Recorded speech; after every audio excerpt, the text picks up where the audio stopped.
Hi, I'm Sarah. The sound of my baby's cries in the emergency room still wakes me up at night. One moment, I was preparing 6-month-old Lily's evening bottle while my sister Jessica watched with that strange smile I should have recognized as dangerous. And the next, I was racing through hospital corridors as doctors fought to save my daughter's life from what they called acute poisoning from an unknown substance. Jessica thought she could destroy my marriage to my deployed husband by proving I was an unfit mother. Before we jump back in, tell us where you're tuning in from, and if this story touches you, make sure you're subscribed. Because tomorrow, I've saved something extra special for you. She had no idea that poisoning a military family's child would bring my husband's commanding officer to our doorstep with enough federal authority to ensure she'd never hurt another baby again. My name is Sarah Chen, and 4 months ago, I thought I understood what military wife meant. My husband, Captain Michael Chen, was deployed to Fort Bragg for advanced tactical training, leaving me alone with our 6-month-old daughter Lily and our base housing at Fort Carson, Colorado. The deployment was supposed to last 8 weeks, just long enough for Michael to complete his Special Forces certification and return home for permanent assignment. I had embraced military life, with the same determination I'd brought to my nursing career before Lily was born. Our small base house was immaculate, decorated with photos of Michael in uniform and certificates from his various commendations. I maintained detailed schedules for Lily's feeding, sleeping, and development milestones, sending daily updates to Michael through encrypted military communication channels. Lily was a dream baby, all chubby cheeks and bright eyes that lit up whenever she heard her father's voice during our evening video calls. At 6 months, she was already showing signs of advanced development, sitting up independently and babbling in what the pediatrician called proto-conversations. Michael would spend hours on video calls making funny faces at her, teaching her to clap, promising he'd be home soon to see her first steps.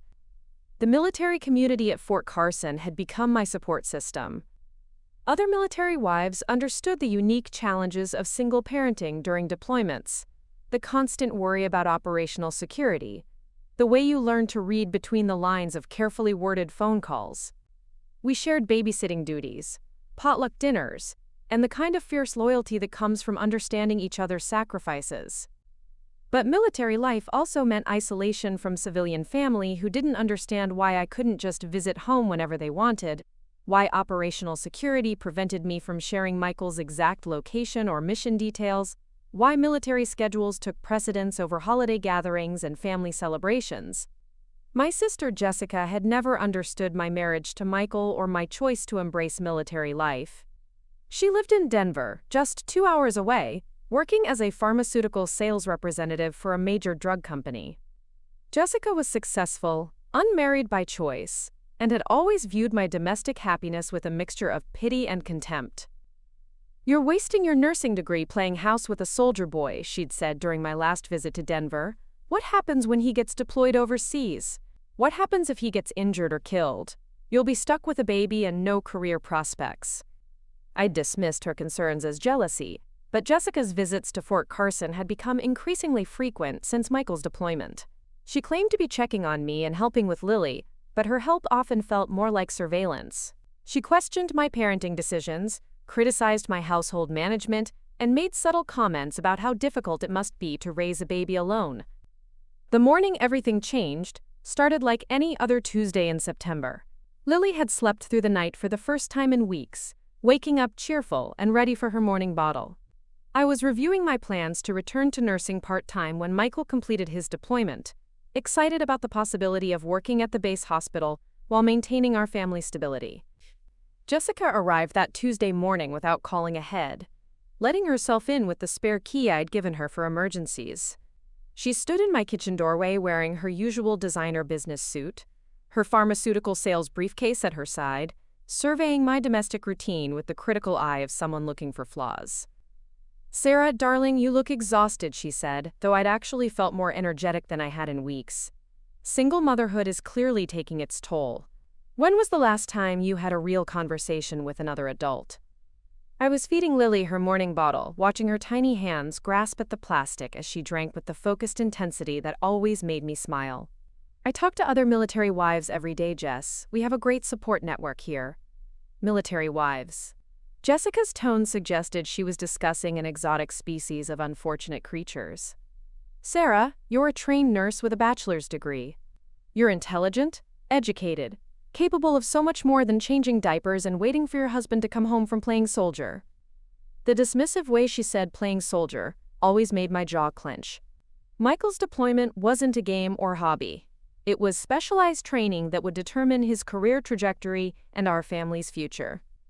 But Jessica had never understood the honor and sacrifice that came with military service. Michael will be home in 4 weeks, I said, burping Lily and settling her into her bouncy seat. His training is going exceptionally well, and his commanding officer mentioned a possible promotion opportunity. Jessica perched on the edge of my kitchen counter, examining her manicured nails with theatrical disinterest. 4 weeks is a long time to be alone with a baby, Sarah. Accidents happen. Postpartum depression is real. What if something goes wrong and Michael's not here to help? The question felt loaded, like a trap being set with careful precision. Jessica worked in pharmaceutical sales. She understood how medications could affect mood and behavior. Was she suggesting I was mentally unstable, or was she offering some kind of medical solution to problems I didn't have? I'm not depressed, Jess. I'm tired sometimes, but that's normal for any new mother. Lily is healthy, happy, and developing perfectly according to her pediatrician. But what does Michael's family think about him being gone so much? Jessica pressed. His mother called me last week, you know. She's worried about you being isolated on this military base, away from real family support. The lie was so casual, so smoothly delivered, that it took me a moment to process what she'd said. Michael's mother lived in California and communicated with us exclusively through official channels. She would never call Jessica, whom she'd met only once at our wedding. Michael's mother doesn't have your phone number, I said carefully. Jessica's smile was sharp enough to cut glass. She got it from your mother, Sarah. The family is concerned about your well-being and Lily's safety. Military life puts enormous stress on young mothers, and sometimes that stress leads to poor judgment or dangerous situations. She was building a narrative, I realized, painting me as an isolated, unstable military wife who couldn't handle the pressures of single parenting. But why? What did Jessica hope to gain by undermining my confidence and family relationships? What exactly are you suggesting? I asked, though I wasn't sure I wanted to hear the answer. Jessica stood and moved closer to Lily's bouncy seat, studying my daughter with an intensity that made me uncomfortable. I'm suggesting that maybe you need more help than you're willing to admit. Maybe Lily would be safer with family who can provide consistent care and stability. The confrontation came during Lily's afternoon feeding, when Jessica's criticism finally escalated beyond passive-aggressive suggestions into direct accusations about my fitness as a mother. She had been circling my kitchen like a predator for 2 hours, commenting on everything from my baby-proofing efforts to my meal planning strategies. Sarah, I need to ask you something directly, Jessica said, settling into the chair across from where I sat feeding Lily her bottle. Have you been taking anything to help with sleep or anxiety, prescription medications, maybe something left over from your pregnancy? The question hit like a slap. No, Jessica, I'm not taking any medications except my prenatal vitamins. Why would you ask that? Because you seem different, distant. Sometimes when I'm talking to you, you have this glazed expression, like you're not fully present. It's concerning, especially when you're responsible for Lily's safety. I stared at my sister, trying to understand where this attack was coming from. I'm tired, Jess. I have a 6-month-old baby and a deployed husband. Tired is normal. Jessica opened her pharmaceutical sales briefcase and pulled out what looked like a medical journal article. I've been researching postpartum psychiatric conditions, Sarah. Did you know that sleep deprivation can cause symptoms that mimic serious mental health disorders? Hallucinations, paranoid thoughts, impaired judgment? She slid the article across my kitchen table, pointing to highlighted sections about maternal psychosis and child endangerment cases. The timing felt calculated, like she'd been preparing this presentation specifically to undermine my confidence. I'm not hallucinating or having paranoid thoughts, I said firmly, though Jessica's persistent questions were starting to make me doubt my own perceptions. I'm handling motherhood and deployment just fine. Are you? Jessica's voice took on the persuasive tone she probably used with doctors when selling pharmaceuticals. Because from where I'm sitting, it looks like you're struggling more than you want to admit. Look at this house, Sarah. Look at yourself. I glanced around my immaculate kitchen, at Lily's organized feeding schedule posted on the refrigerator, at the detailed logs I kept of her developmental milestones. Everything was perfectly maintained, exactly the way military wives were expected to manage their households during deployments. Preparing and narrating this story took us a lot of time, so if you are enjoying it, subscribe to our channel. It means a lot to us. Now back to the story. My house is clean and organized. Lily is healthy and happy. I don't understand what you're seeing that concerns you. Jessica stood and walked to my kitchen window, looking out at the base housing units that stretched in neat rows across Fort Carson. You're isolated, Sarah, cut off from normal civilian life, living in this artificial military bubble, where everyone pretends that constant deployment and separation is healthy for families. She turned back to face me, her expression shifting to something that might have been genuine concern if I hadn't detected the calculated edge beneath it. What happens when Michael deploys overseas? What happens when these training exercises become real combat missions? Can you handle years of single parenting while he's in Afghanistan or Iraq? The question struck at fears I'd been trying not to acknowledge. Military wives learned early not to dwell on worst-case scenarios. But Jessica was forcing me to confront the realities I'd been pushing aside. Military families handle deployment all the time, I said, though my voice lacked conviction. It's part of the commitment we made. But what about Lily's commitment? Jessica asked, moving closer to where my daughter sat in her bouncy seat, gurgling happily at the ceiling fan. What kind of childhood involves constantly worrying about whether Daddy will come home? What kind of stability can you provide when your entire life revolves around military schedules and security protocols? I watched Jessica study Lily with an intensity that made me protective instincts flare. Something about her focus on my daughter felt wrong, predatory in a way I couldn't articulate but couldn't ignore. The poisoning happened during Lily's evening feeding on September 15th, a date that will forever be seared into my memory with the precision of trauma. I had been preparing her bottle in the kitchen while Jessica sat at the table, seemingly absorbed in checking emails on her phone. Everything felt routine, normal, safe. I need to use your bathroom, Jessica said, standing and walking toward the hallway. This pharmaceutical conference call is running longer than expected. I nodded absently, focused on warming Lily's formula to the exact temperature she preferred. The bottle warmer beeped, and I tested the milk on my wrist, finding it perfectly warm. Lily was fussing in her high chair, ready for dinner, her little hands reaching toward the bottle with the excitement that always made me smile. When Jessica returned from the bathroom, she offered to help. Why don't you let me feed her while you start dinner prep? I hardly ever get to spend quality time with my niece. Something flickered in her expression, a satisfaction that seemed disproportionate to the simple offer of help.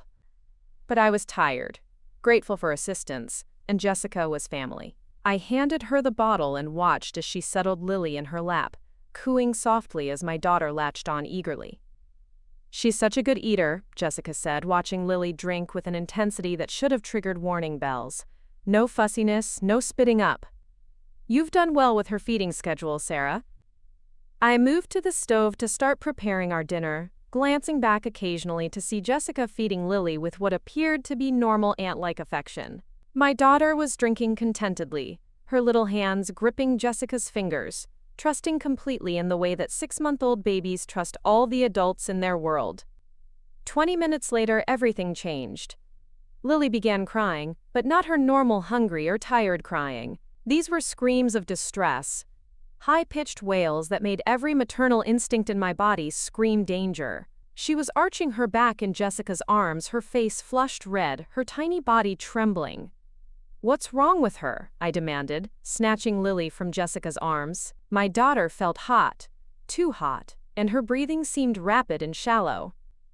Maybe she's just overstimulated, Jessica said, but her voice carried a note of false calm that chilled me. Babies cry, Sarah. You can't panic every time she gets fussy.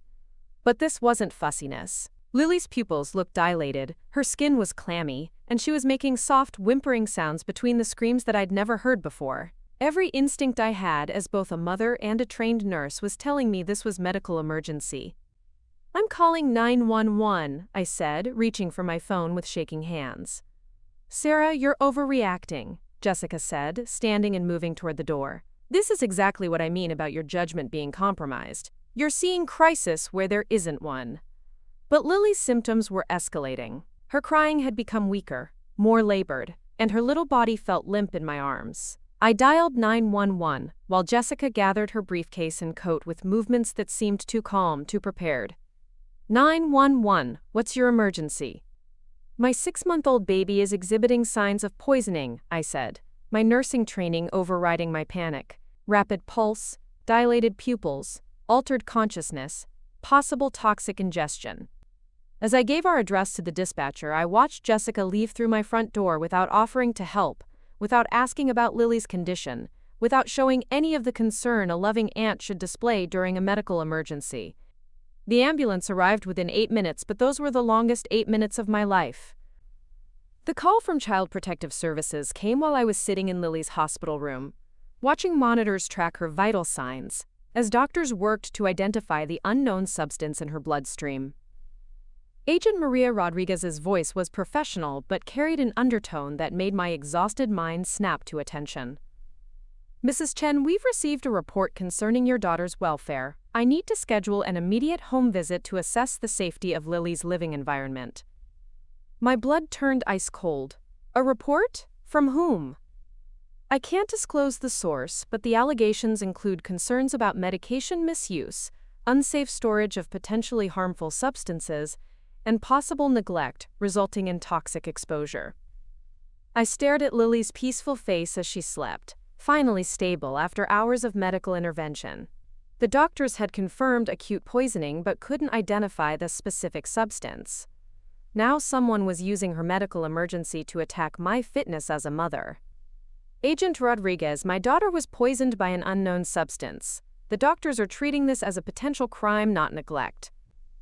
Mrs. Chen, I understand this is difficult, but CPS has a legal obligation to investigate all reports involving child endangerment. I'll be at your residence tomorrow morning at 9 a.m. After she hung up, I called Michael immediately, using the emergency contact protocol that would reach him regardless of his training schedule. His voice was tight with concern when he answered. Sarah, how is Lily? The Red Cross notification said she was hospitalized but stable. She's improving, but Michael, someone called CPS. They're investigating me for child endangerment, claiming I was negligent with toxic substances. The silence stretched so long I thought we'd lost connection. When Michael spoke again, his voice carried the controlled anger of a trained soldier processing threat assessment. Who would call CPS? Who has access to our home and knowledge of Lily's routine? Before I could answer, my phone buzzed with a text from Jessica. Sarah, I heard about Lily's emergency. I'm so sorry this happened. I told Mom and Dad that military life might be too stressful for you right now. Maybe it's time to consider moving back home where you'd have real family support. The text felt like a punch to the stomach. Jessica was already spreading the narrative that I was an unfit military wife who couldn't handle the pressures of deployment parenting. She was using Lily's poisoning to validate her months of subtle undermining. Michael, I think Jessica called CPS. She's been questioning my parenting abilities, suggesting I'm mentally unstable, asking about medications. She was here when Lily got sick. Another long pause. Sarah, I'm coming home. I'll request emergency leave for family crisis. You can't abandon your training. This certification is crucial for your career. My career doesn't matter if my family is under attack. Michael's voice carried absolute conviction. I'm also calling my commanding officer.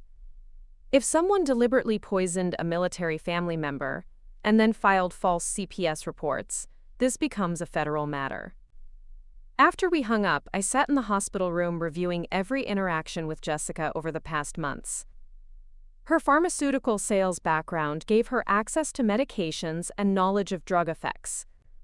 Her questions about my mental state and parenting abilities now seemed like preparation for the CPS report she'd planned to file. Dr. Patricia Williams, Lily's pediatrician, knocked and entered with a grave expression. Mrs. Chen, the toxicology results are concerning. We've identified traces of diphenhydramine in Lily's system at levels that would be dangerous for an infant her size. Diphenhydramine, Benadryl. A common medication that Jessica, as a pharmaceutical sales representative, would have easy access to and detailed knowledge about dosing and effects. Doctor, how would an infant be exposed to that level of diphenhydramine? Either through contaminated formula or direct administration. At these levels, this wasn't accidental exposure. Someone deliberately gave your daughter a potentially lethal dose of antihistamine. The CPS home visit turned into a nightmare that made Lily's poisoning seem like only the beginning of Jessica's calculated attack on our family.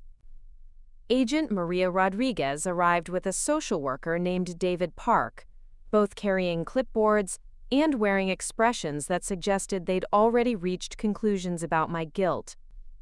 Mrs. Chen, we need to examine all medications in your home, including prescription drugs, over-the-counter medications, and any substances that could be harmful to children, Agent Rodriguez said, stepping into my immaculate kitchen where the poisoning had occurred just 24 hours earlier. I watched them systematically photograph my medicine cabinet, baby supplies, and cleaning products, while documenting everything in their official reports.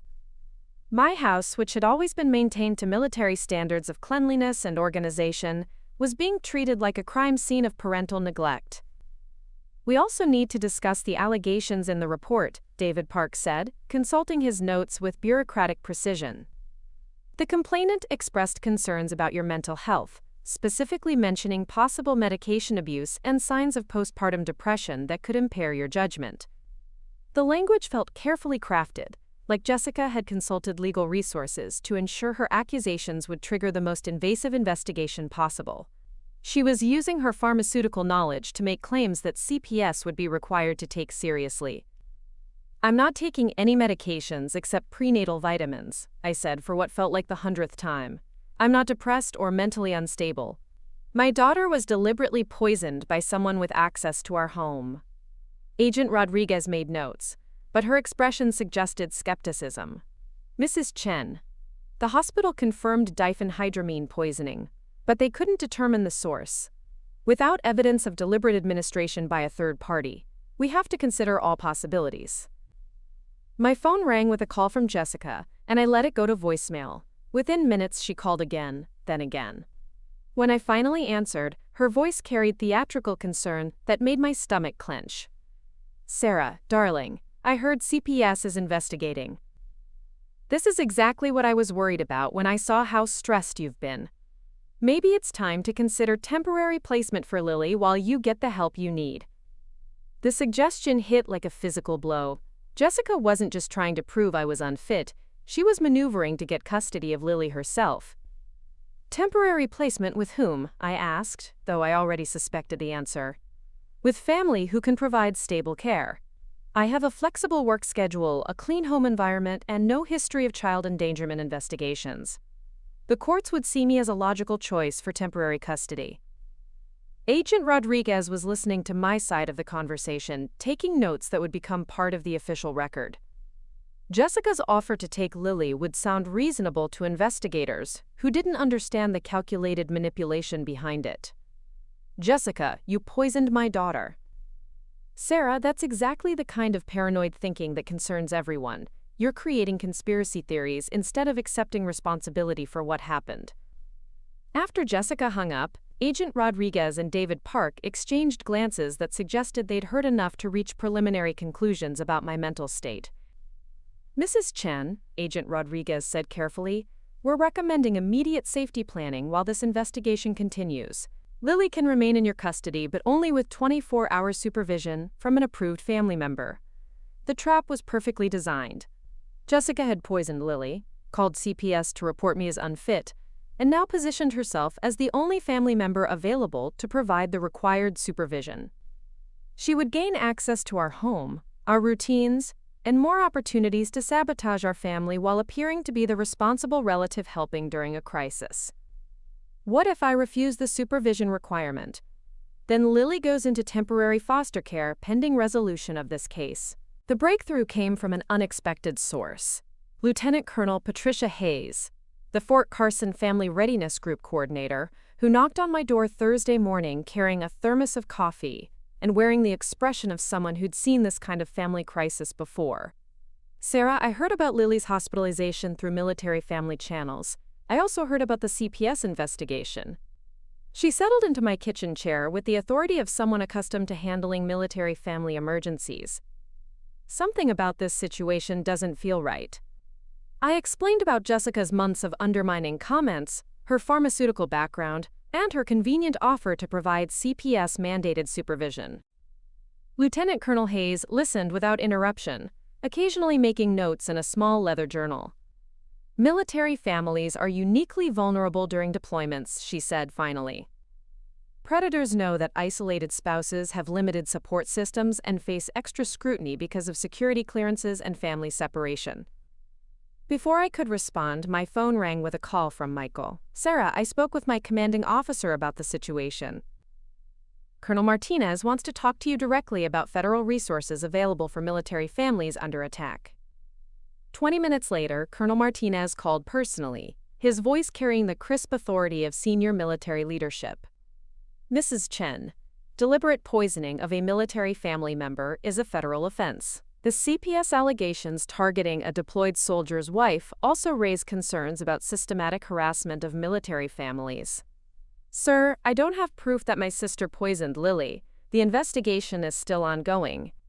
Mrs. Chen, we're not waiting for civilian law enforcement to connect the dots. I'm authorizing a military family life counselor to conduct an independent assessment of your home environment and parenting capabilities. This assessment carries significant weight with civilian authorities.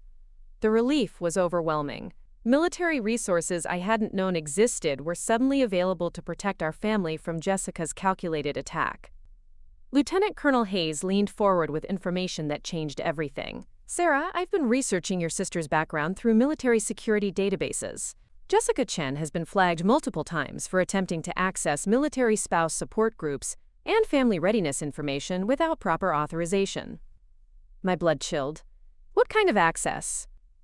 She's been calling other military families at Fort Carson, claiming to be conducting pharmaceutical research on postpartum depression in military wives. She's been asking detailed questions about medication use, mental health resources, and family stress indicators. The scope of Jessica's manipulation was becoming clear. She hadn't just targeted me. She'd been systematically gathering information about vulnerable military families, possibly building cases against multiple mothers. There's more, Lieutenant Colonel Hayes continued. 2 other military wives reported concerns about Jessica's behavior during unofficial visits. She asked invasive questions about their husbands' deployments, their children's health records, and their family support systems. My phone buzzed with a text from Jessica. Sarah, the CPS supervision starts tomorrow. I've cleared my schedule to stay with you for the next 2 weeks. We'll get through this together. Lieutenant Colonel Hayes read the text and smiled grimly. She's about to walk into a military investigation that will expose her pattern of targeting military families. Mrs. Chen, we're not just protecting your family anymore. We're building a federal case. Colonel Martinez's voice came through the phone speaker with decisive authority. Mrs. Chen, I'm sending Captain Jennifer Walsh from military police to coordinate with civilian authorities. Your sister's systematic targeting of military families makes this a federal matter under the Military Family Protection Act. For the first time since Lily's poisoning, I felt something stronger than hope. I felt the power of an institution that protected its own families with the same intensity it brought to national defense. What happens next? I asked. Next, your sister discovers that attacking military families brings consequences she never imagined. The gaslighting was expertly delivered, designed to make me question my own perceptions while positioning herself as the reasonable family member dealing with my instability. But Jessica had made one crucial mistake. She was repeating this manipulation in front of federal investigators who understood psychological warfare tactics. My phone rang with a call from Michael, and I answered on speaker as Captain Walsh had instructed. Sarah, I'm at Fort Bragg preparing for emergency leave, but my commanding officer wants to speak with Jessica directly about her pharmaceutical background. Jessica's confidence wavered slightly. Why would military command want to talk to me? Because deliberate poisoning of military family members is a federal offense, and your pharmaceutical expertise makes you a person of interest in the investigation, Michael said, his voice carrying the controlled authority of military training.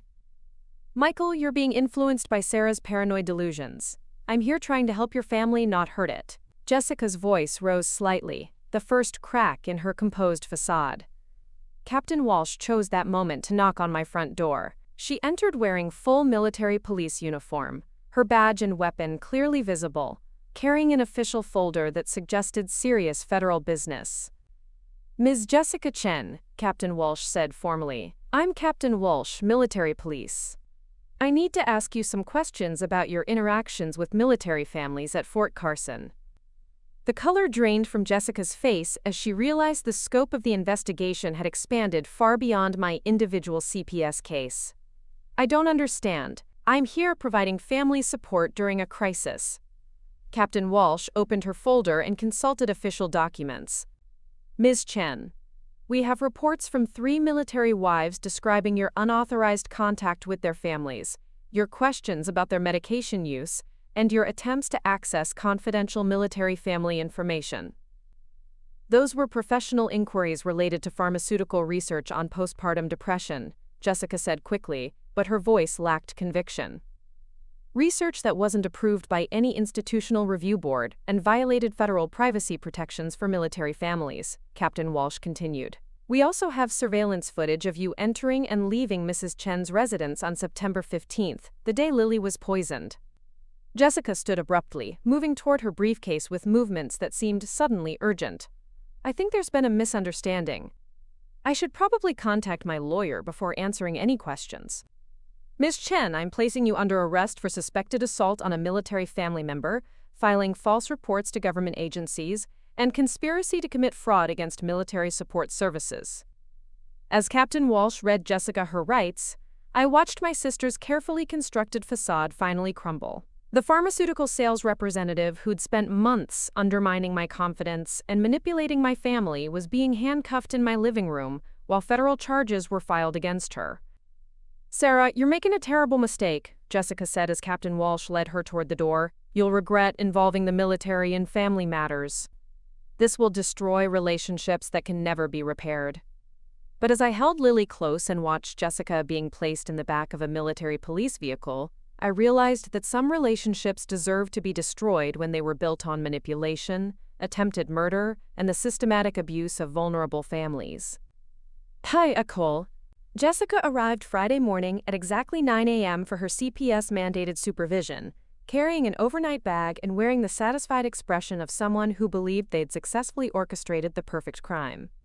She had no idea that Captain Jennifer Walsh from military police was positioned in an unmarked vehicle across the street, or that our entire conversation would be recorded as evidence in a federal investigation. "Sarah, darling, I know this is difficult, but you'll see that having family support makes everything easier," Jessica said, settling into my living room like she planned to stay indefinitely. "Once CPS sees how much better Lily responds to stable care, they'll understand that temporary custody might be the best solution."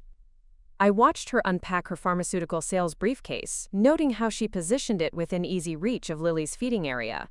Captain Walsh had briefed me on what to look for: attempts to access baby supplies, unusual interest in feeding schedules, or any behavior that suggested preparation for another poisoning incident. "Jess, the doctors confirmed that Lily was deliberately poisoned with diphenhydramine. Someone with pharmaceutical knowledge administered a potentially lethal dose to a 6-month-old baby."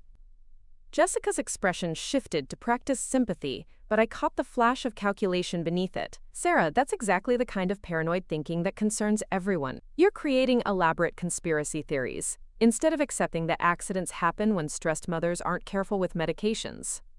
The federal courthouse hearing was scheduled for a Monday morning in October, and I walked into the imposing building carrying Lily in her infant carrier, flanked by Captain Walsh and accompanied by the kind of legal firepower that comes with military family protection resources. Jessica sat at the defendant's table wearing civilian clothes instead of her usual pharmaceutical sales attire, her confidence completely shattered by weeks of federal investigation. Judge Robert Martinez presided over the hearing with the stern authority of someone who took crimes against military families personally. The gallery was filled with other military wives from Fort Carson, who had come to support our family and bear witness to Jessica's systematic targeting of vulnerable mothers.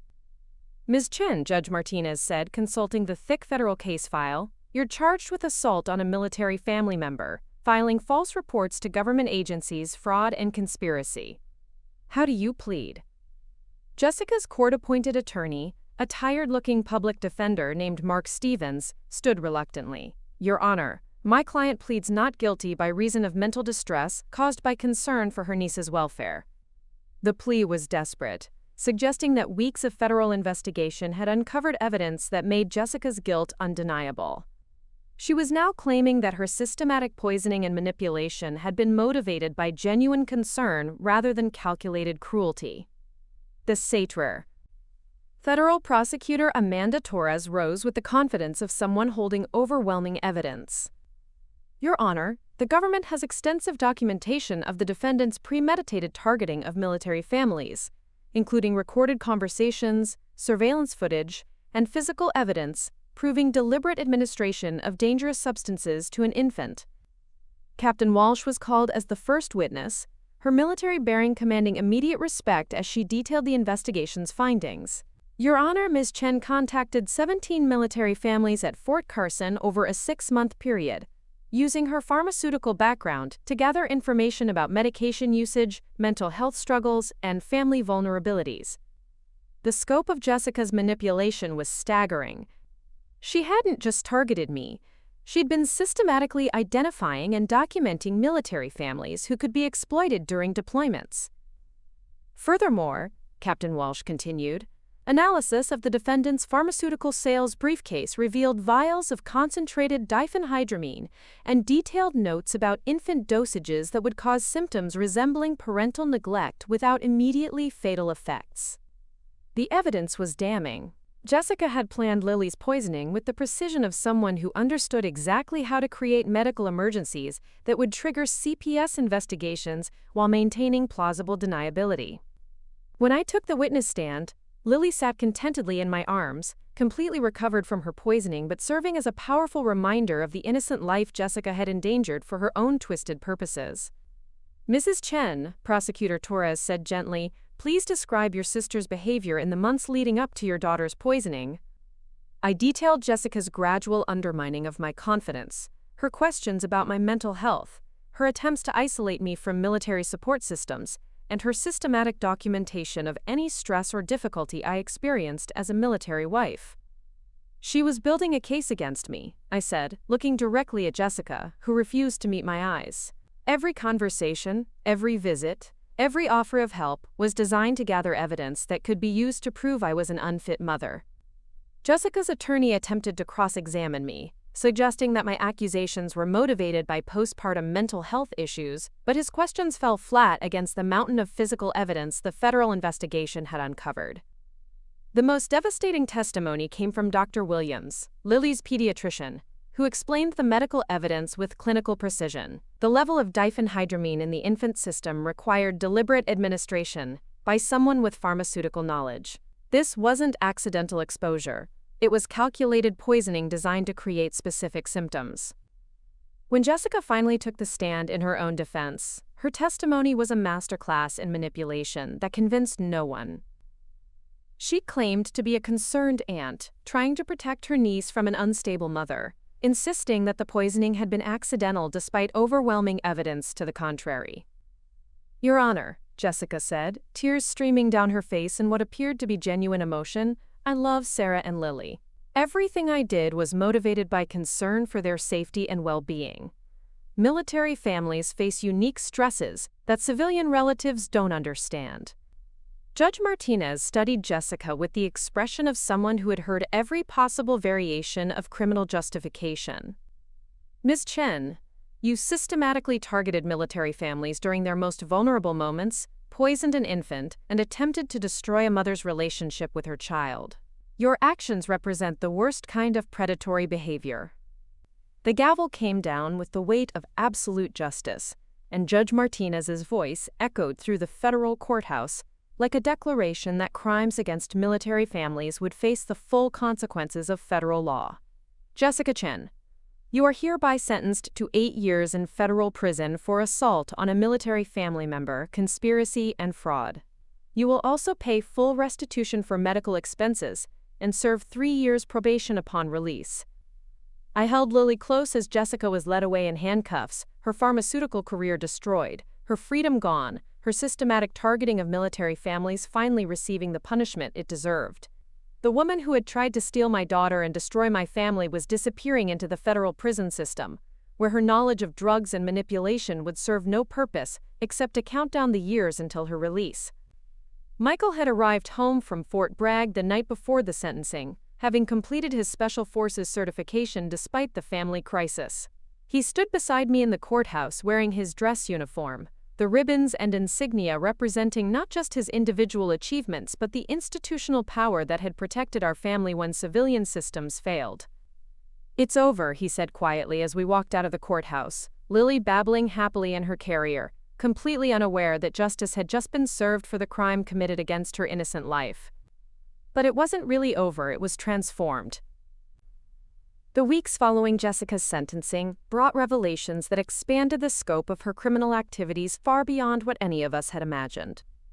Federal investigators discovered that she had targeted military families across 3 states, using her pharmaceutical sales position to gain access to military communities and identify vulnerable mothers during deployments. Captain Walsh visited our home with updates that made Jessica's attack on our families seem like part of a much larger predatory pattern. "Sarah, we've identified 12 other military families that Jessica contacted with similar manipulation tactics. 3 other children were hospitalized with unexplained illnesses that we now believe were deliberate poisonings." The scope of Jessica's systematic targeting was staggering.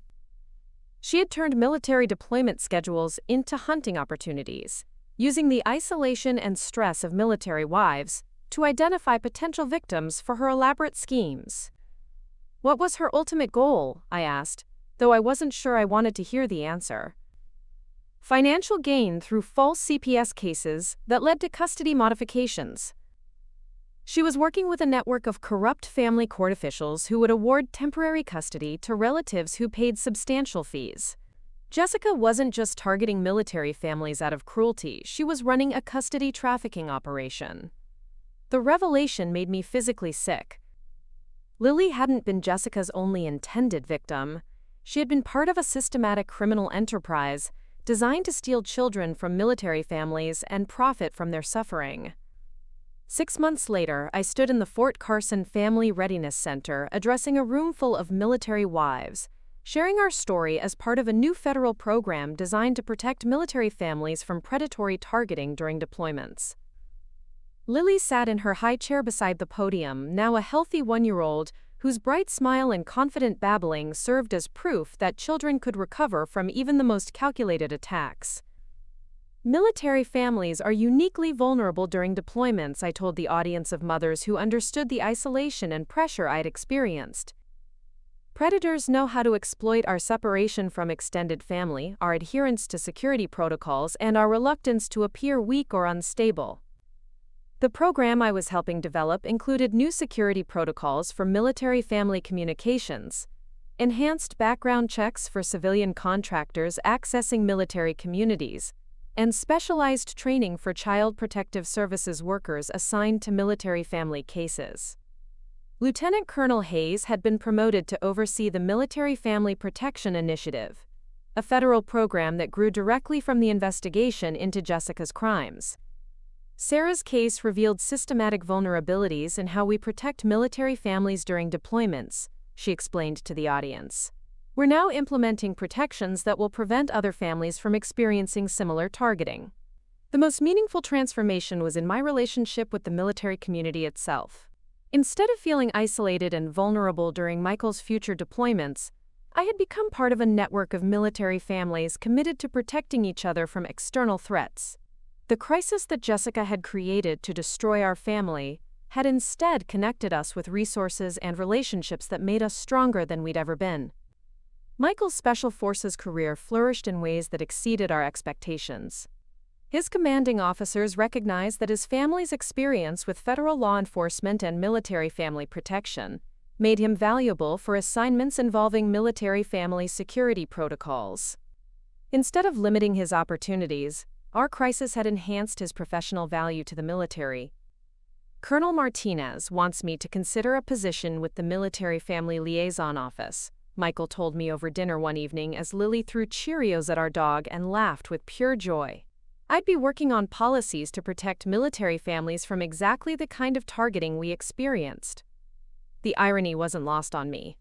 Jessica's attempt to prove that military life was dangerous for families had instead led to federal protections that made military families safer than most civilian families facing similar threats. As I tucked Lily into her crib that night, reading her the bedtime story that had become our routine, I reflected on how completely our lives had been transformed by surviving Jessica's attack. The vulnerable military wife who had been targeted for her isolation and perceived weakness had become an advocate, educator, and federal resource for protecting other families. Lily grabbed my finger with her tiny hand, her eyes heavy with sleep but still bright with the intelligence that would someday help her understand how she had survived attempted murder and helped bring a predator to justice before her first birthday. "You're safe now, baby girl," I whispered, but the words carried broader meaning.